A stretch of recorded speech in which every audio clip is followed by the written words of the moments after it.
Bueno, ¿qué tal un paraguas que le gustaría, bueno, obtener un consenso, podemos decir, de los distintos precandidatos en un tema que es central, medular para la sociedad uruguaya como es la educación? Hasta el momento, ¿han tenido logros significativos en la búsqueda de ese consenso? EDUI 21, justamente tenemos al sociólogo integrante de la comisión directiva de EDUI 21, Renato Operti, que hoy nos acompaña. Bueno, ¿Qué tal? ¿Cómo le va, Renato? Un gusto, un placer de estar acá. Primero agradecerles que en esta semana tan relevante para el país ustedes sigan colocando y agendando el tema educativo. El tema educativo no termina el domingo. Nosotros entendemos que el tema educativo es el tema medular del país, como tú lo decías, y que estamos en una búsqueda de puntos de acuerdo fundamentales para que el país pueda procesar un cambio educativo por una década. Eso es lo que hemos acá hablado alguna vez contigo y con Fernando Figueira, de una década. Es decir, nosotros pensamos que el cambio educativo no puede plantearse para un gobierno, para una sola administración, hay que pensarlo para una década. Y hay tres elementos, si me permiten, que está detrás de lo que estamos planteando. Primero, asumir que estamos ante la necesidad de un cambio educativo. Es decir, acá yo creo que nadie puede decir que el Uruguay está bien en educación. Cuando tú, después de casi 40 años de gobiernos democráticos, diferentes signos, diferentes partidos, han pasado 3 gobiernos del Frente, 3 gobiernos del Partido Colorado, un gobierno del Partido Nacional. Tú tenés que apenas un poquito más del 40% de los jóvenes completan la educación media y que en el quintil de más bajos ingresos, los sectores más vulnerables de la población, solo el 10% de los jóvenes de menos recursos completan esa educación media. Cuando tenés problemas severos de comprensión de textos en los alumnos de educación primaria, cuando tenés problemas de aprendizajes en las matemáticas, en las ciencias, no puedes decir que el modelo educativo uruguayo ha sido exitoso. Es decir, esto no quiere decir, y EDUI 21 lo ha dicho muchas veces, que no haya cosas buenas que se han hecho y se están haciendo, el plan Ceibal, la red global de aprendizaje y otras experiencias, las escuelas de tiempo completo, la expansión de la educación inicial en los niveles de 3 años. Hay muchas cosas buenas, pero el país como país no ha podido resolver 3 grandes problemas. Los déficits de la calidad de los aprendizajes, básicos, necesarios para ser alfabeto hoy en este mundo disruptivo, de nuevas tecnologías, de la revolución industrial, donde tú necesitas tener determinadas competencias y conocimientos para poder actuar. Un problema de iniquidad severo. Somos de las sociedades más igualitarias socialmente en América Latina y más desiguales en educación. Nos está pasando algo. Si nuestros indicadores de distribución del ingreso son positivos y tenemos un problema muy severo de desigualdad en la educación, es que la educación no está cumpliendo ese rol. Y tercero, un problema de excelencia marginal. No tenemos estudiantes destacados o el destaque es visto como un elemento negativo o no es priorizado por el sistema educativo. Entonces, esos 3 grandes temas del país, calidad deficitaria de aprendizajes, inequidad intolerable y excelencia marginal, no han podido ser resueltos por el modelo de gobierno de la educación que el Uruguay se ha dado el último A ver, Operti, a eso quería ir, porque cuando usted hace este diagnóstico, obviamente pesan algunos factores. Correcto. Concretamente, ¿a qué le atribuye estas 3 causas, estos 3 obstáculos que debe superar la Muy buena educación en Uruguay? pregunta. 2 grandes bloques de preocupaciones. Primero, que hemos descuidado la discusión sobre los contenidos educativos. El país no ha reflexionado y no ha tenido capacidad educativa, no ha tenido capacidad de propuesta educativa. Porque en vez de muchas veces discutir sobre el para qué y el qué de educar y de aprender, es decir, qué tipo de educación queremos para qué tipo de sociedad, para qué formación ciudadana, para qué tipo de persona, discutimos sobre condiciones educativas que son necesarias, pero que no hacen al meollo de la educación. Discutimos sobre infraestructura, sobre equipamientos, sobre salarios, que es necesario hacerlo, pero no discutimos sobre educación. El Uruguay tiene un largo beques de contenidos educativos. A mí me llama la atención cuando decimos, discutimos sobre contenido. No, el Uruguay no discute sobre contenidos educativos, no discutimos sobre contenidos educativos. Y el otro problema central es que tenemos un modelo de gobierno de la educación que es único en el mundo. No hay país en el mundo, y yo vengo a trabajar 15 años en la UNESCO y lo he podido ver en diferentes regiones, no hay país en el mundo que tenga una conducción acéfala a la educación. No tenemos conducción educativa. Los ministerios de educación en cualquier país del mundo, de cualquier régimen, en cualquier contexto, del sur, del norte, diferentes sociedades en África, en Asia, en Europa, en América Latina, tienen un ministerio de educación que conduce la educación como política pública.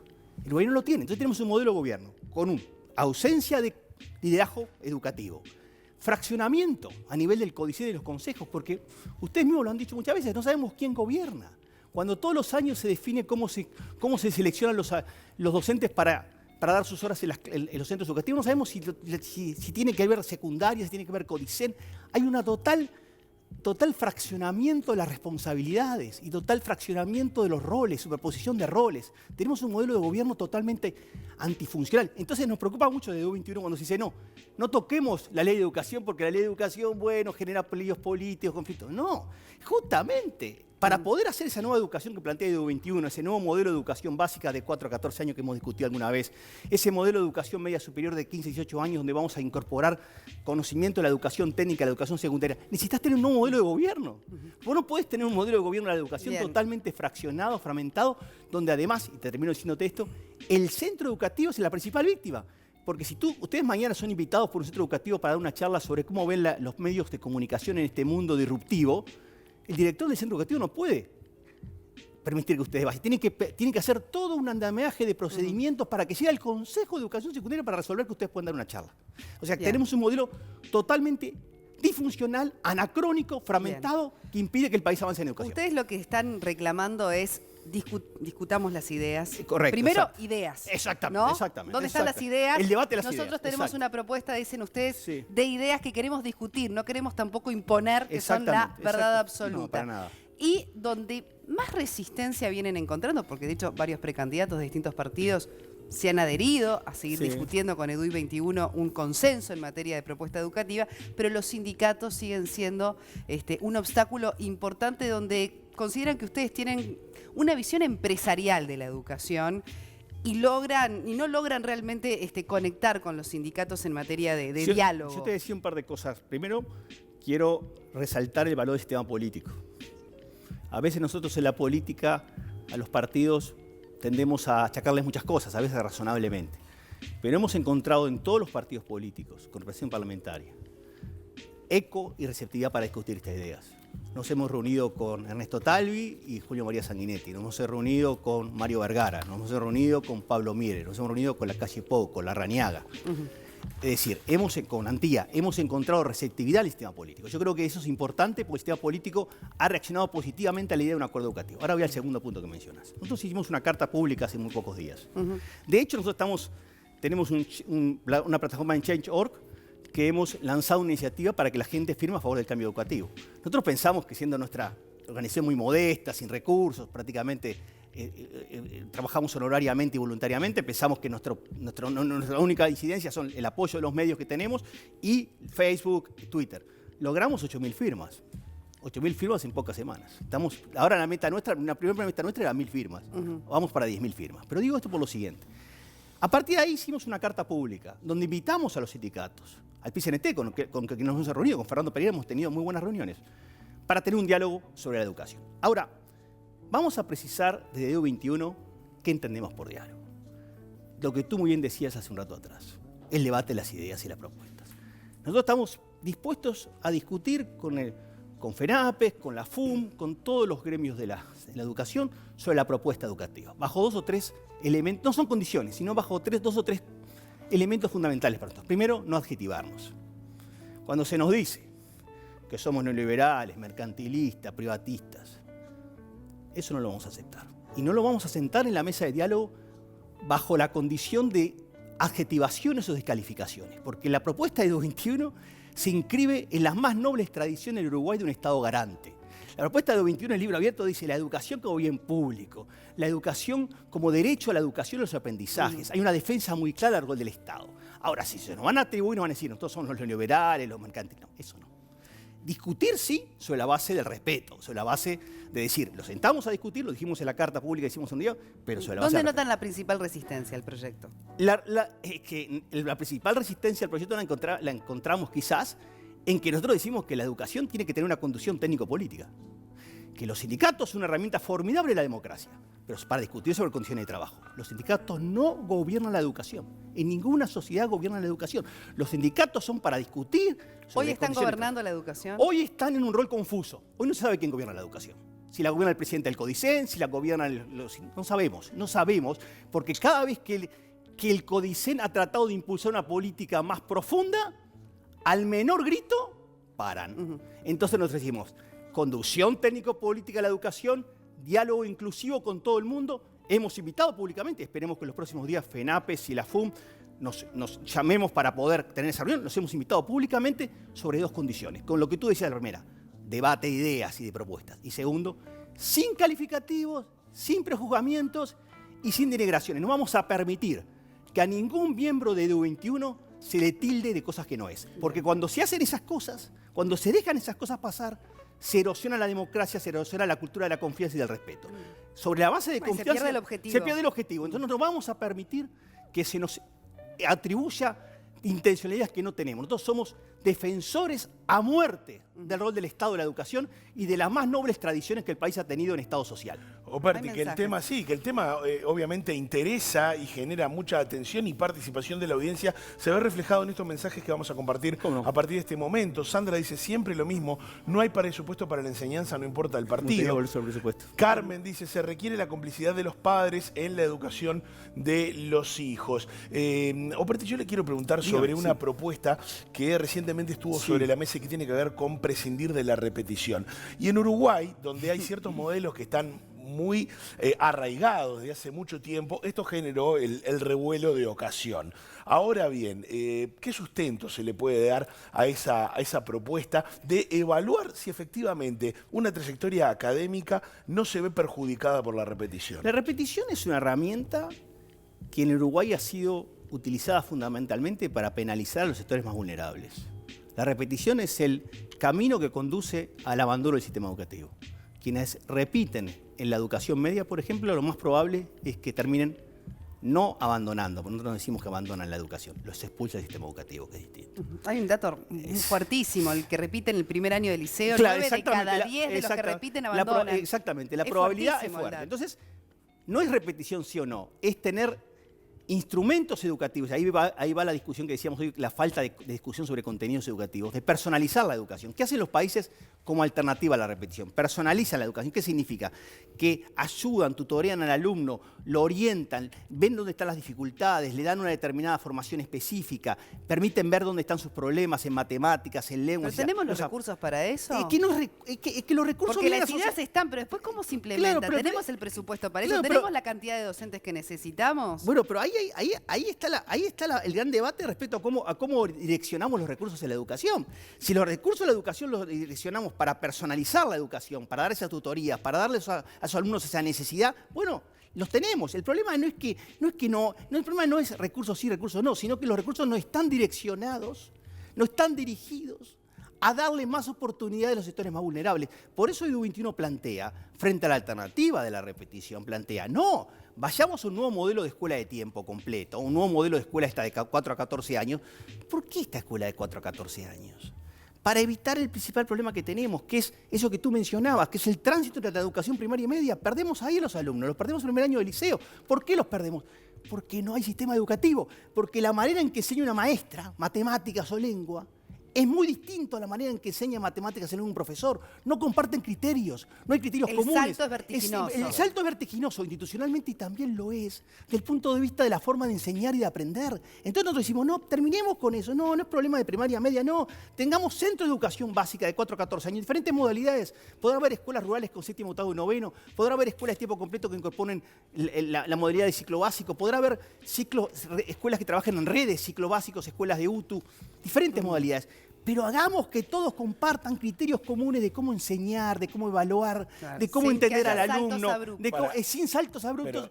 Y eso es sistema educativo. Y eso es lo que no hemos tenido en Uruguay. En Uruguay nos ha faltado sistema educativo. Hemos rifado el sistema educativo por un fraccionamiento de las políticas que nos dan esos resultados, donde un país como el Uruguay, con esa tradición igualitarista que tenemos, es inaceptable que el 10% de los jóvenes de más bajos ingresos completen la educación media. ¿Qué país de futuro tenemos así?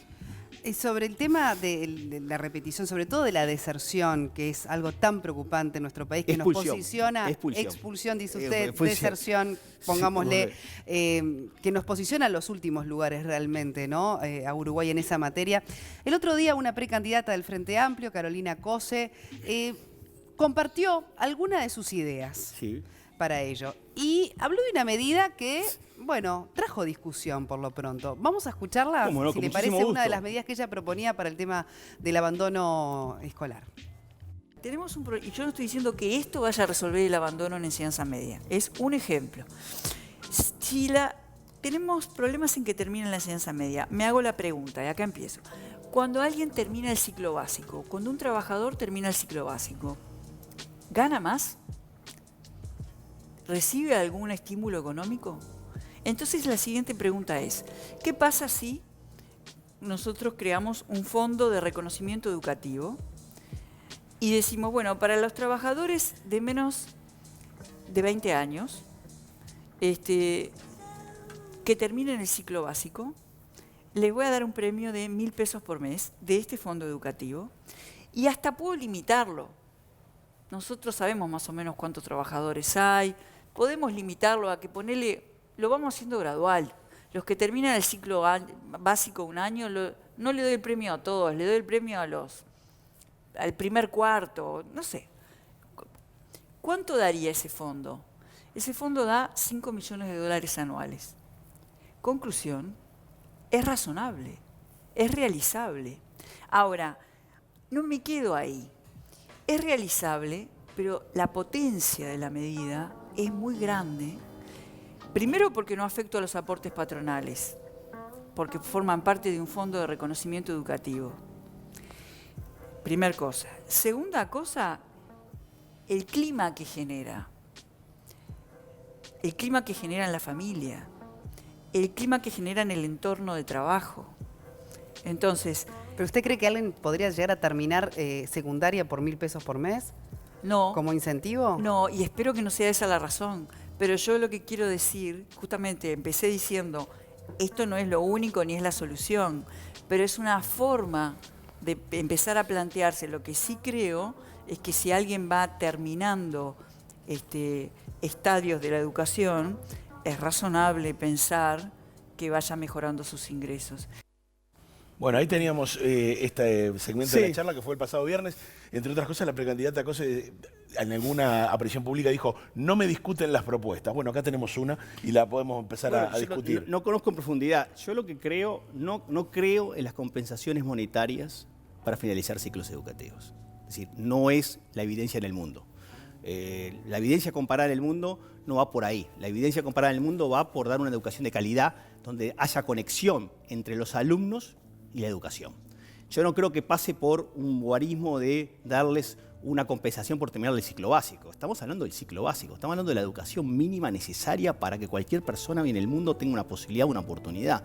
Yo creo que lo que tenemos ahí es un problema mucho más severo que eso. Si lo llevamos a un tema monetario de compensaciones, los modelos de ese tipo en América Latina han mostrado algunos, por ejemplo, el modelo de Cola Brasil en Brasil, por ejemplo, que implementaron los gobiernos de Cardoso y Lula. Logró que el modelo de apoyo a la familia, mayor accesibilidad a la educación, pero no logró resultados en términos de calidad educativa. Yo creo que el problema nuestro básico, fundamental, es que nuestra propuesta educativa es pobre, no conecta, no le está dando a los alumnos, le puedes dar una compensación de cualquier tipo, pero si tú no le das las herramientas necesarias para La motivación. la motivación y las herramientas, las competencias, por eso Edu 21. ¿Pero qué hay que cambiar? ¿Los contenidos? Hay que cambiar cómo encaramos matemáticas, Hay cómo encaramos... hay que cambiar tres cosas. Hay que cambiar los modos de organizar la educación. Entonces, en vez de tener educación primaria, media básica, bachillerato, secundaria, adulto, tener dos grandes modos educativos. Educación básica de 4 a 14 años y educación media superior de 15 a 18 años. Dos cuestiones ahí. Eso te va a permitir tener desde la educación, todo el continuo educativo hasta el final del ciclo básico, hasta los 14 años, un concepto educativo común, una manera educativa común de enseñar la matemática, la lengua, la ciencia, como tú decías. La educación media superior de 15 a 18 años es una educación de adolescentes y de jóvenes, donde tú integrás conocimiento de la educación secundaria y técnica, porque en el mundo de hoy no hay ya tanta diferenciación entre secundaria y técnica. Todo joven, al egresar de la educación media, tiene que tener una formación que complemente lo secundario y lo tecnológico. Por ejemplo, en Francia, en la reforma educativa que está implementando hoy, elimina los bachilleratos. ¿Por qué eliminan los bachilleratos? Porque lo que hacen es que haya una formación básica universal para cualquier joven y después cada joven conecta diferentes formas de conocimiento. Entonces conecta conocimientos de arte con deporte, de música con ciencia, porque el mundo en que se viene no es un mundo de disciplinas separadas, es un mundo donde tú tienes que integrar diferentes piezas disciplinarias para responder a problemas. Entonces combinás arte, ingeniería y comunicación, música y deporte. Entonces, ese cambio es un cambio de modalidad de organización de la educación. El segundo cambio es en los contenidos, en cuáles son las competencias que las personas tienen que tener para desempeñarse en el mundo. ¿Cuáles son? ¿Cuáles son las alfabetizaciones fundamentales hoy? Ciencias, lenguas, O sea, conectado al trabajo, conectado al futuro. Con todo el mundo, el desafío. Los jóvenes no reciben un mundo donde tienen que responder a un problema de biología, de física o de química. Responden a un problema donde tienen que movilizar conocimiento de física, química y biología para responder, por ejemplo, a un problema de cambio climático, por ejemplo. Entonces decimos, alfabetizaciones fundamentales, darles herramientas metodológicas para que los jóvenes puedan desarrollar el pensamiento crítico, la creatividad, la empatía, el trabajo en equipo. Después, ser ciudadanos no locales. Somos ciudadanos del mundo. Ni globalismo ni localismo. Asumir la condición de que somos ciudadanos que tenemos un recorrido global y local. Y después, formarlos en estilos de vida sostenibles. En estilos de vida sostenibles significan cómo nos alimentamos, cómo nos transportamos, cómo nos cuidamos, cómo nos llevamos con los demás. ¿Saben en los países en el mundo de punta en currículo qué incorporan en los currículos, en las propuestas educativas? Estilos de vida. Estilos de vida que son solidarios, saludables, autónomos. Entonces, ese tipo de cosas es lo que va a conectar con ese joven. No es la compensación monetaria per se. El ser humano es mucho más complejo que la respuesta a un estímulo monetario. El ser humano necesita estímulo, necesita formación, necesita motivación, como tú decías. Y para eso tenemos que cambiar radicalmente los contenidos educativos. Pero para cambiar los contenidos educativos hay que cambiar el modelo de gobernanza, porque uno no puede cambiar los contenidos educativos y mantener el modelo de gobernanza que tenemos hoy. Operti, bueno, por hoy no nos queda más tiempo, pero a cuenta vamos a seguir charlando a lo largo del año, porque además después de las internas me imagino que para DUI 21 se viene otra ronda de diálogos, pero vamos a compartir más mensajes, porque algunos tienen que ver sobre algunos de los temas que estuvimos charlando. Mari dice, los programas de educación no están a la altura de los niños de ahora. De acuerdo. Pablo dice, en cuanto a repetición, lo que nos pasa como docentes es que los chicos ingresan a ciclo básico sin saber leer, pensar ni analizar. Pero sí, una cosa a decir, el problema no es la educación media, el problema es la globalidad del sistema educativo. Cometemos un gravísimo error de decir, no, el problema está en la educación media. No, el problema está desde el nivel inicial, desde el momento en que lo formás. Me quedo con una pregunta pendiente de un televidente que hablaba del tema presupuestal, porque poco se ha hablado de qué presupuesto estarían destinándose, ¿verdad?, a la educación en un futuro gobierno. Usted decía, o por lo menos representando a DUI 21, con un 1% más de aumento podríamos hacer una enormidad dentro de del cosas. presupuesto. De ANEP. Con un 1%, esto se podría hacer. Sí, con un 1% más del presupuesto de ANEP progresivo, porque el país tiene además determinadas restricciones fiscales, como ustedes saben, el país podría dar un salto cualitativo en calidad educativa. Porque ese 1% se utilizaría fundamentalmente para mejorar drásticamente las condiciones de enseñanza y aprendizaje de los sectores más vulnerables. Nuestra idea es que en 10 años el 40% de los sectores más vulnerables del país estén atendidos con una modalidad de esta escuela básica de 4 a 14 Que sería un 5,5 del PBI. Sí, pero queremos hacer la siguiente aclaración. Eso implica dos esfuerzos. Un esfuerzo adicional de recursos destinado a la ANEP. Estamos hablando de un 0,7 a 1% destinado a la ANEP. Y segundo también, un esfuerzo de mejorar los recursos existentes. Hoy la ANEP tiene superposición de funciones, de roles, tiene fraccionamiento institucional. Todo eso también es, por ejemplo, en nuestro modelo de gobernanza institucional que planteamos, eliminamos el problema de la coordinación entre los órganos. ¿Por qué? Porque decimos que el CODICEM está integrado por el presidente del CODICEM y por los directores de los consejos de educación básica de 4 a 14 años y de media superior de 15 a 18 años, con lo cual se elimina el problema de que una cosa piensa el CODICEM y otra los consejos. Eso es parte del modelo de gobierno y eso implica un ajuste necesario, ineludible, insolayable de la ley de educación. Que hay que, a lograrlo, que los candidatos a la presidencia después del domingo se pongan de acuerdo sobre los cambios en los contenidos y los cambios institucionales para que el gobierno y el Parlamento que asuma el 15 de febrero tenga las herramientas necesarias. Un grave error, hay que evitar un problema, que es confundir la discusión del cambio educativo con el presupuesto. Porque si dejamos la discusión del acuerdo educativo el año que viene, en vez de discutir sobre educación, vamos a seguir discutiendo sobre presupuesto. Después del resultado de las internas veremos entonces cómo se reinicia el engranaje de diálogo. Seguimos conversando. Renato Operti, muchísimas gracias. Gracias a ustedes por el espacio. Esta mañana. Gracias. Gracias por venir.